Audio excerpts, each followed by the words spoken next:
Too young to marry. Young people today are getting married in larger numbers and at earlier ages than they used to in this country.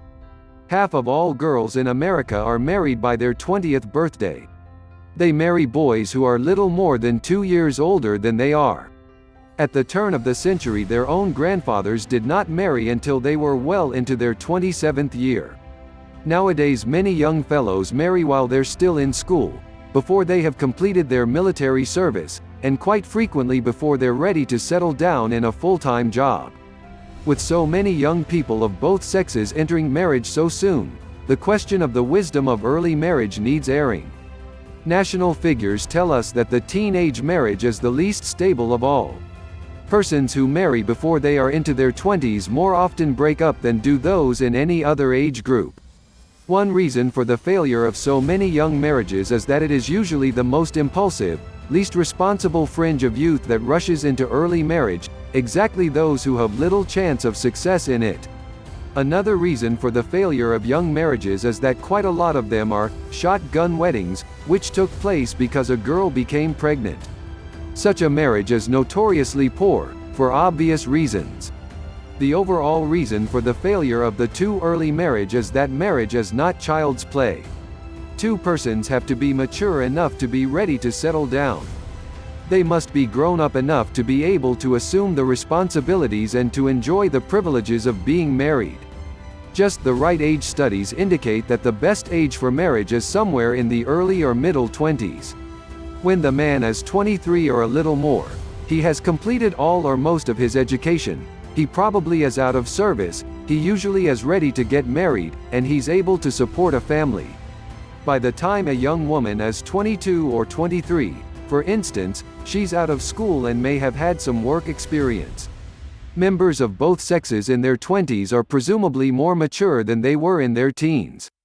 As young adults old enough to have had their share of dating around, they're now usually ready to settle down. Chronological age is not the only or even the best measure of maturity, that certainly is true. Some teenagers are quite mature for their age, just as many adults are immature for their years. But generally speaking, a girl of 16 or 17 is not grown up enough to be really ready for marriage, any more than a lad not yet out of his teens is ready for the responsibilities of being head of the house. How parents see it. Most parents disapprove of early marriages. They usually prefer their sons and daughters to be very sure they are ready for marriage before rushing into it.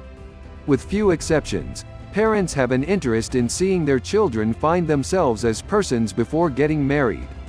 A father wants his son to finish his training and get established before taking on a wife and the responsibilities of marriage. A mother who has realized the benefits of education, whether she herself had one or not, wants her daughter to finish school before becoming a wife and mother.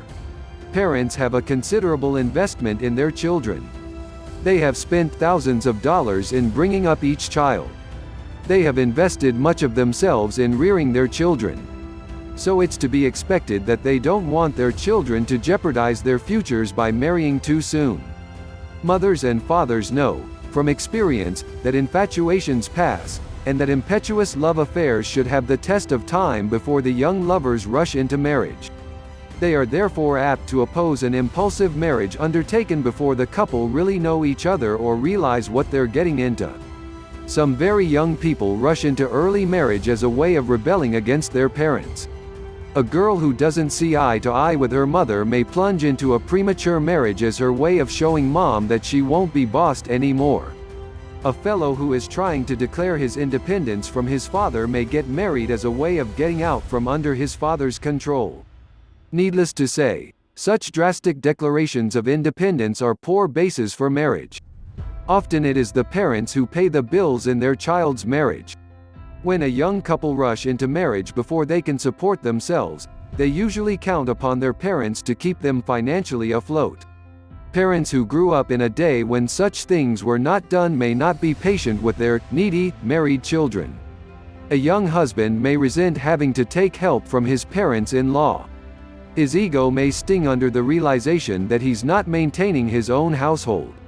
Difficulties come, too, when one set of parents does more for the young pair than the other side of the family. In-law problems flourish on just such feelings of jealousy, rivalry, and dependency, as many a young couple has regretfully learned.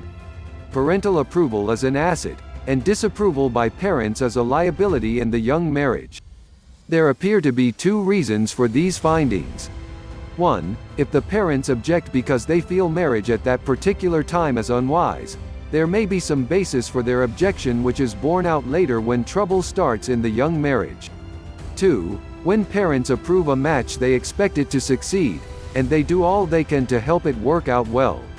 On the other hand, if parents disapprove, they look for trouble and may go out of their way to find flaws in the marriage with sniping and goading. Such things cannot be laughed off or treated as unimportant. How parents feel is important, too important to be ignored.